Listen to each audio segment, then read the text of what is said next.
Naomi like, girl, calm down. Look here, calm down, calm down, baby girl.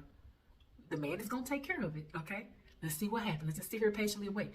Hello, everyone. This is Tracy, your online dating coach and the founder of the Ready to Date Academy, where I am helping single people on their journey toward the one, empowering singles, equipping singles with exactly what they need to reach their relationship goals. And today we are continuing a study of the book of Ruth and how this is a pretty much guide to dating. Not in the way that we've all been talking about Ruth and Boaz, but in another way where we take a little deeper reflection and learn a little bit more about that journey and how we can align our dating with the principles that we learn here. So let's kind of recap a little bit. Chapter 1, we see where we talk about how to choose your Naomi, how to choose someone who's going to help you on that journey toward the one. Chapter 2 is more about the meet cute between Boaz and Ruth, and how they, come into interaction with each other, and how he's providing for her, not because he's like trying to make her his wife. He's not like pushing up on her. He is like just legit admiring how she has taken care of and how she has worked with Naomi.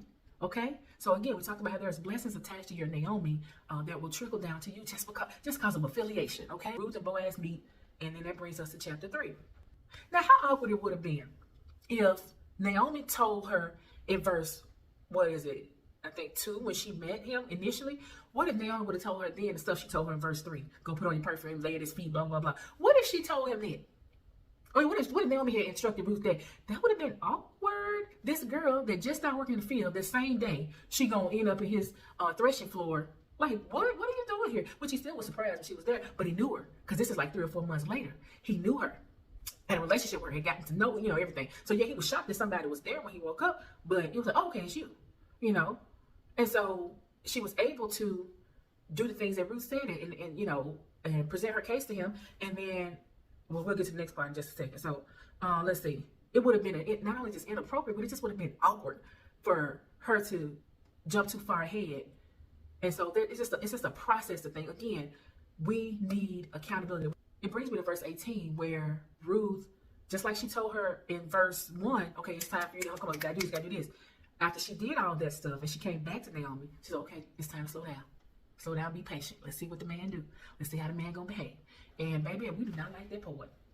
We like to have some control and some know-how and some in our hand in it. What you doing? Where you at? What you doing? Where you at? Oh, you got play? Okay, anyway. I know we were doing karaoke on the beach yesterday. It was so much fun. I sang that song. But anyway, my point to you is, back to being serious, okay? My point to you is, you need accountability. Yeah, you grown. Yeah, you can do what you want to do. Yeah, this, yeah, that. You can. But how is it really beneficial to you to just be out here freestyling the dating process? Has it been beneficial to you? Let's not talk about imaginary what it would be like for you. Let's talk about what it is. Has it been beneficial for you to be doing it the way you've been doing it by yourself or with the wrong people in your ear? Again, go back to video 1. Get you a Naomi. Okay? And again, Naomi is not about age. It's about stage of life. Somebody who can speak to you while you're in there trying to navigate this process, because dating and just the whole love journey can be difficult, okay?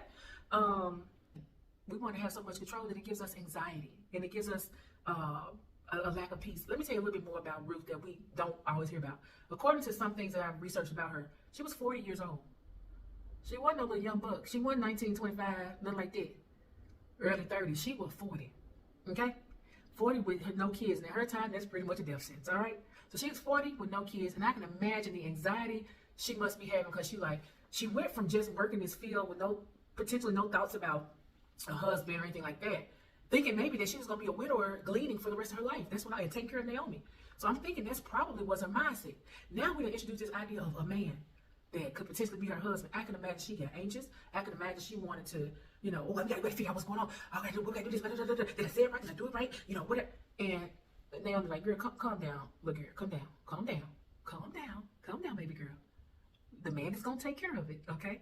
Let's see what happens. Let's just sit here patiently and wait.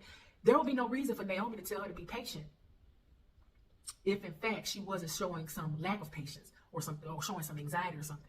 So she had to be displaying something. A lot of us do that. A lot of us get into situations and we see a man, oh, this is a good man. Oh, let me try to do this. Let me do it. And we all over the place, we're doing too much. And then next thing you know, you done missed all kind of red flags. Or you just done put yourself into a predicament where it just ain't gonna work out in your favor, you know? And so you have to be willing, again, have your Naomi and have your ears open and your heart open to the idea of doing things differently than you normally do. If you're just gonna have Naomi and then do everything you want to do, then just don't get Naomi. Okay? And you just let your way you've been doing things work out the best way you can. Okay? But if you're going to have Naomi in your life, you might as well utilize her wisdom. And so she had to tell her, calm down, girl, calm down.